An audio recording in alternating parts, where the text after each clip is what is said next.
Hello, everyone, and thank you for joining us today for another episode of the Entrepreneurial Mindset Show. My name is Florin Lungu, and I'm so delighted to be with you today and share with you another entrepreneurial mindset that I believe it's a game changer for you and for me. So today we're gonna look at the confident mindset, right? So again, as usual, I will have some slides that I will roll in the background, and you're gonna see my face and then the slides. So the topic that I wanted to share with you today is this of confidence mindset, and let's get a little bit of understanding on what mindset is, right? So mindset is a set of attitude, beliefs, expectations about the situation or an outcome. In other words, mindset is what I think, you know what I feel, and my actions. And these are dependent on what I believe about a situation or an outcome. So, for example, I give this example of me starting my business in Sweden, and I had this understanding that it's gonna be hard for me as an immigrant to come to Sweden to open a business in a completely new industry. I was in the automotive industry, project leader, team leader, but I was not a coach, and especially I was not a business coach. So what do I know about coaching? And that's exactly what I'm going to talk about today. How can you build this kind of inner confidence? This certainty that you can help people, and how can you transfer that confidence to them? So if you look at what mindset is, and it's a set of beliefs, expectation, attitudes about a situation or an outcome. So if I believe that it's going to be hard and difficult for me to move to Sweden and then open a business in Sweden in a new industry without a network, without speaking the language, of course that that would be playing out and will be reflected in the actions that I'm going to take. So if I believe it's going to be hard, then I will probably not going to take as much action as I could. If I believe I don't have a network, or why would people care about what I want to say, or how can I help them, well, then probably I will be a little bit more reluctant to go out and ask people to maybe take an assessment, or jump on a call with me and see if I can help them, because I knew I can help them, but because of my mindset, because of my attitude, because of my belief about myself, about how the marketplace looks like in Gothenburg, how the industry looks like here in Sweden, and so on and so forth. Because of all of those things, and most of those things are preconceived ideas, right? Are prejudice that I come in with in the situation, and because of all that, my outcome will be different than someone having a different attitude. So what I'm saying here is that our mindset determines to a great extent the outcome that we're getting. So if you don't like the result that you have in your life right now, then maybe you have to look at what it is what's the thinking that I apply to this situation. If you don't like the maybe your physical body, right? You have to ask yourself, what's the thinking, what's the mindset that I apply to eating, to exercise, to diet, right? So that's what we're looking at. That's why I believe it's so important for us to look at how we think, right? Because this here is not about what to think. And I'm gonna tell you what to think. This is what you learn in school. In school, they teach you what to think. They teach you math. They teach you, 1 plus 2 equals 3, and that's the answer that you should give, right? And then in algebra and math, if you don't come to the same result in the same way that your teacher does, it means that you were not correct. So this is not about the right answer. This is about learning how to think. And so if you think about it, it's not the mindset being a set of attitudes, beliefs, and expectations about a situation or an outcome. A quote that I recently learned about attitude from my mentor Paul Martinelli, and I love these lessons. You know why? Because I always apply my latest thinking. Like if I would have, taught this lesson, this show, 2 weeks ago, I wouldn't have had this understanding that I have right now. So that's the beautiful thing about it, because I put in this my latest thinking. So this is what Paul said about, attitude, right? He says that our attitude is the composite of our thoughts, our feelings, and our action. So it's not about only our thoughts, right? Or our feelings, but also our action. Because you heard me say that what we think, right? The thoughts that we hold in our mind get expressed in the feeling in our body, right? How we feel, right? Think positive thoughts, you feel positive, right? You feel optimistic, excited. Think negative thoughts, you might feel sad, right? And so what we think reflects in how we feel, and of course how we feel then reflects and influences the action that we're taking, right? So if I don't feel excited about what I'm going to share with you, well, that will be seen in my actions. So if we understand mindset, it's to some extent our attitude, right? And if our attitude, it's our, you know thoughts, feelings, and actions, isn't that important that we take control over our attitude, and we don't allow our other people to influence the way we feel and what we think? I think it is. And it's in our control, it's in our power. So let's look at some more principles here about building this confidence, right?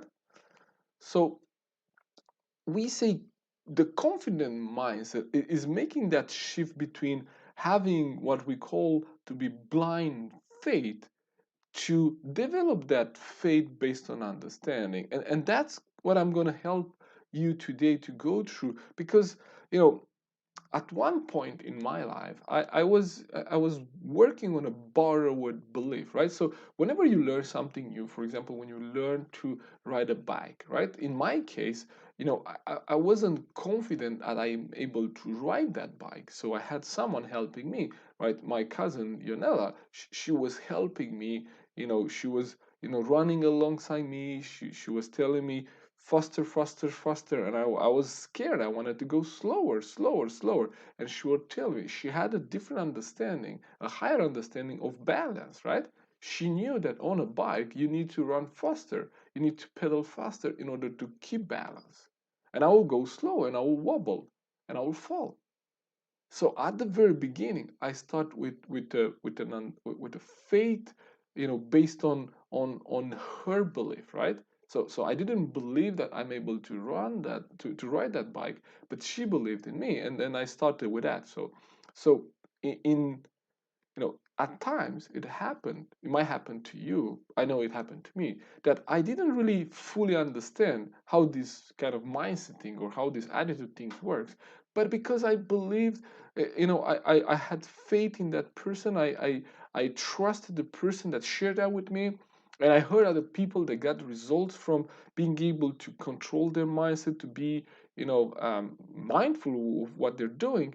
I thought, okay, so now, you know I'm going to do it because I heard other people it's good to do, right? So this is kind of what I call to be blind faith, right? So I don't know how it works, but I believe because, my mentor Paul had results applying this, then I'm going to apply that too. But that was blind faith, right?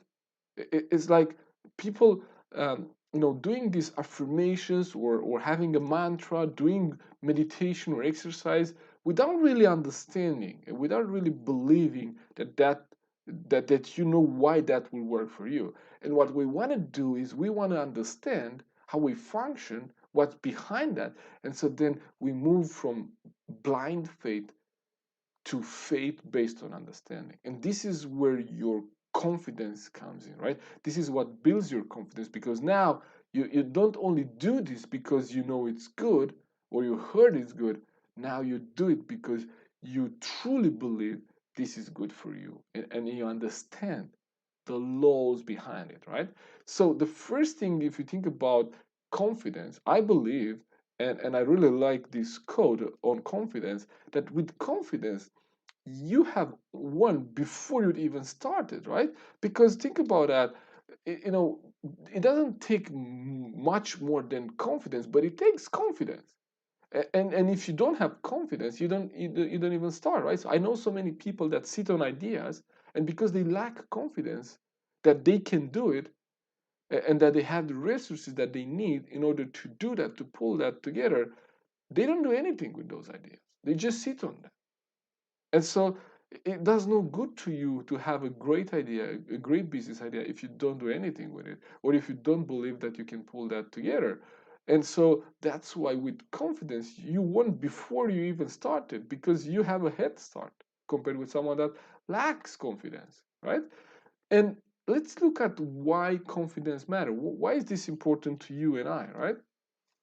Well, the reason why it matters is because you need confidence first in yourself, but also you need a certain degree of confidence in order for us to encourage confidence in others, right? So if you are an entrepreneur, if you have an idea to open a business, if you have a business already, if you have a team or family, if you're in a job, chances are that you need to influence people. I mean, you need to, move your agenda forward in those forums, right? So in order for you to be able to do that, you need to have confidence in what you're presenting, and you have confidence in your plans, in your ideas, and to be able to actually transfer that confidence to other people. So the first thing that I think about when I think about entrepreneurship is that sooner or later you would have to sell something, right? I mean, as entrepreneurs, you know, we have to sell something. Now, at one point, sooner or later, you would have to sell something, being your idea, being your service, your product, you know, being maybe a job. You want to have someone on your team, and you have to sell that person, in the job, right? But let me share with you what I mean by sales, right? This is not my definition. This is something I learned, but I really believe this to be one of the best definitions I ever found about sales. So here's what Paul Martinelli, again, my mentor, this person changed my life. And he taught me about what sales is. And I'm going to share with you a little bit of that, right? So he says that sales at its highest level is the transfers of emotion, right? So sales at its highest level is the transference of emotion. And of course, the transference of emotion from the salesperson, from you, the sales professional, the entrepreneur, right, to the buyer, right? In our case, if we sell a product or service to a prospect, to a buyer. But if you sell an idea to an investor, maybe, right? So you want to transfer this confidence in you, in a couple of things. I will share what those things are. But the first thing here is to transfer confidence between you and whomever you want to influence, or whomever you want to have on board, or whomever you want to, have invest in your business, in your idea, or be part of your team, or even if if you talk about your family, or your or children, right? If you don't have confidence that this is the best decision for them, you will not be able to transfer that confidence to them, right? So the first thing here, the sales at its highest level, is the transfers of emotion, and the primary emotion we have to transfer, it's certainty, right?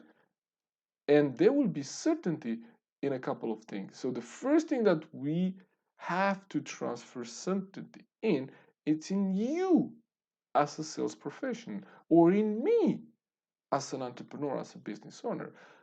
Because think about that. For someone to make a decision to follow you, to buy from you, to come alongside you on your team, they need to have certainty in three things, right? First of all, they need to know that you care, right? And then that you know what you're talking about. And then when you are confident, when you have certainty in yourself, that is felt in the vibrational frequency of your, you know everything you do. Actually, your vibrational frequency will be, expressing everything you do. That's why we say that we can spot a pony a mile away, because we know you cannot fake it until you make it. You either have confidence in yourself or you don't, And if you don't have confidence, the chances are, or not the chances, the certainty is you can't transfer what you do not have or what you are not aware that you have, right? So think about that. In order for someone to go on with a proposal to buy something from you or to come on your team or to follow along you on a project or on even a trip, right? If you talk about your friends and family, they have to have certainty that you can pull that together. And then how they have certainty is because you you express that certainty when you talk, right? So if you convinced yourself, right, then you can transfer that conviction to other people. That's why we sell the first person. That's why we say the first person you have to sell, it's yourself. So if you're not 100% confident in you, then you're not able to transfer that emotion to the buyer, right? The second thing here is that you have to have confidence and certainty that your product or service solves their problem, right? In other words, that you are able to serve them, right? So when you offer something to someone, maybe you take your team on a trip or on a day out. Now you need to be able to transfer that certainty to your team that you know what you're talking about. When you cast vision to your team, you know that it's felt, right? Your team will feel the vibrational tone of your presentation, right? If you are uncertain, that vibrational frequency will be felt, right? That's why we say that when we walk into a room, we say, well, I didn't like the vibe. What does it mean I didn't like the vibe? It means that your subconscious mind, your intuition has tuned in into the vibrational frequency of that room, and then you say, that's not the match. I don't like the vibe. So how can someone, have 100% confidence in you, the product, the solution that you're offering, and the company you're representing, if you don't have those? So first of all, we have to sell ourselves and have this confidence in order to be able to transfer it to the buyer. So that's why confidence is so important. So you just got the third one too, right? So it's us as a sales professional or as entrepreneur, as a business owner, then it's our product or service or whatever it is that we want to sell the idea, and then it's the company or organization that we represent.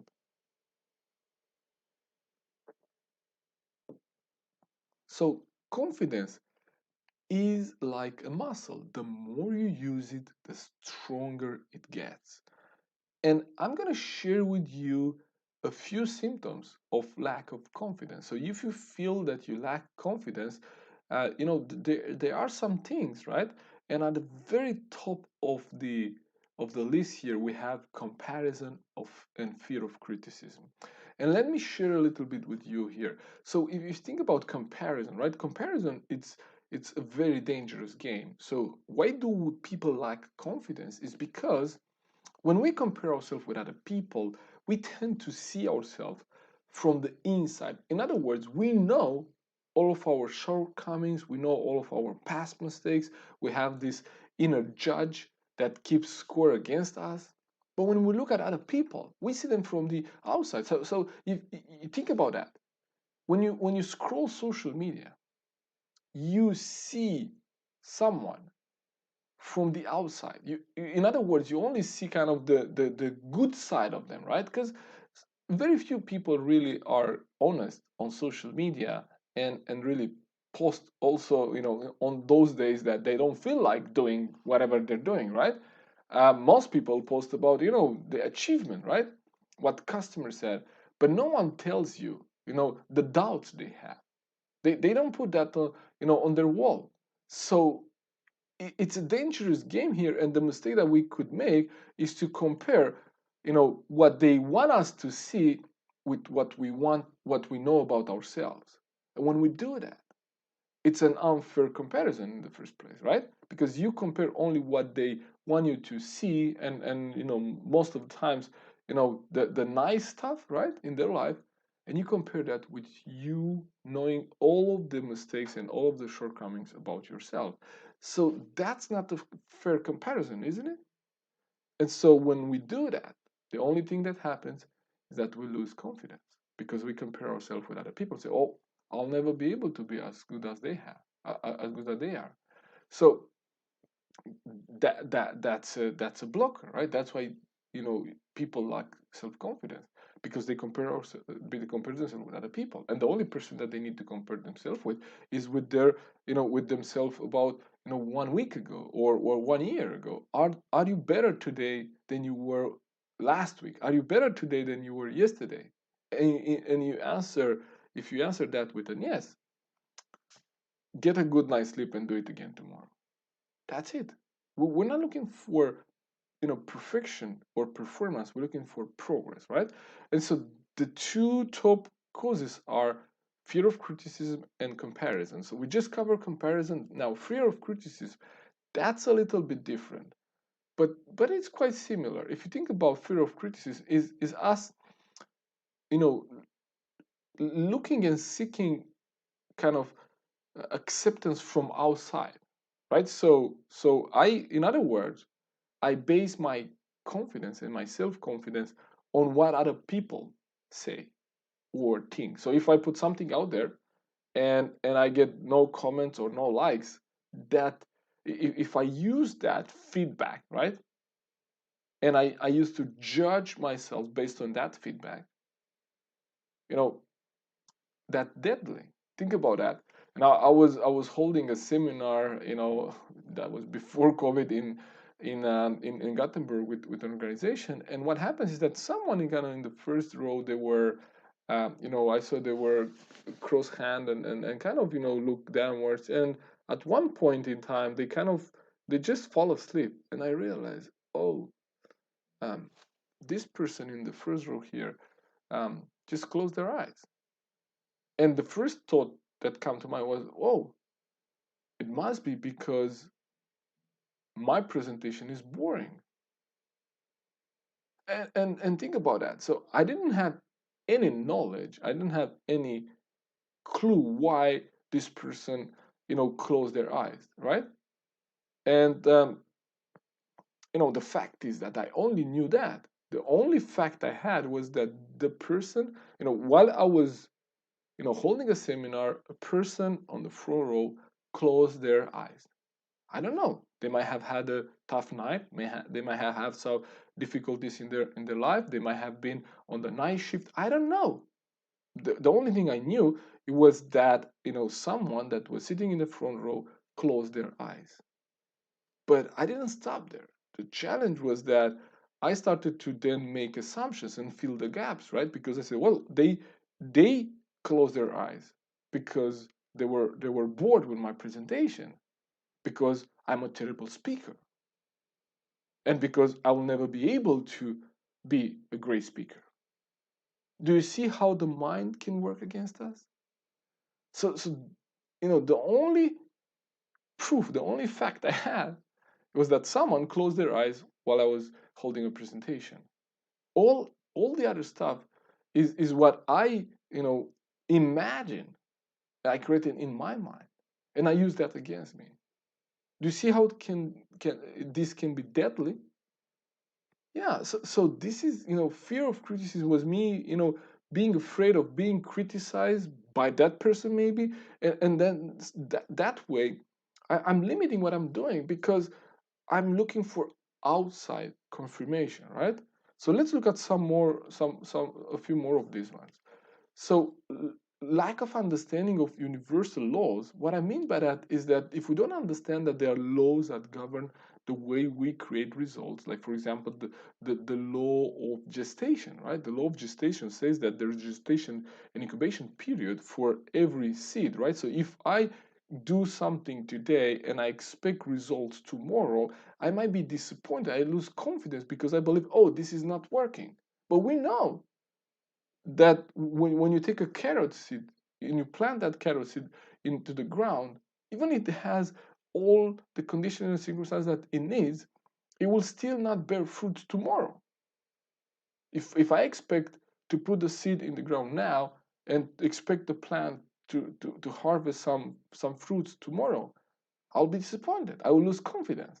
And if I'm not aware of the way we create results and the way we function and the way the universe functions, you know, I'm going to be disappointed. I will lose confidence.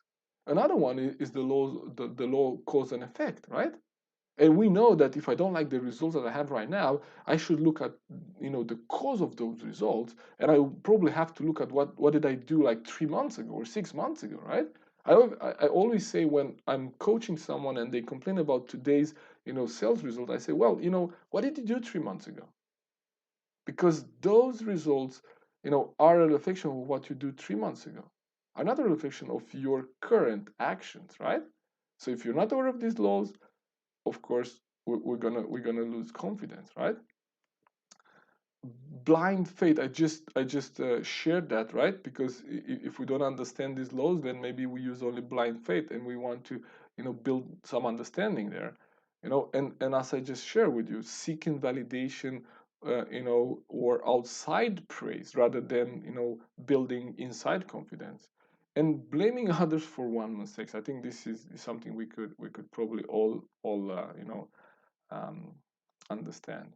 So let's look at how can we develop this confident mindset, right? So let me give you a 5-step formula. So this is something that is from a book that I really, really love, and I'm going to study probably for the rest of my life. I studied this book for 7 years. It's a book called Think and Grow Rich by Napoleon Hill. And if you've never heard about this book, I encourage you to pick that book and spend some time with it.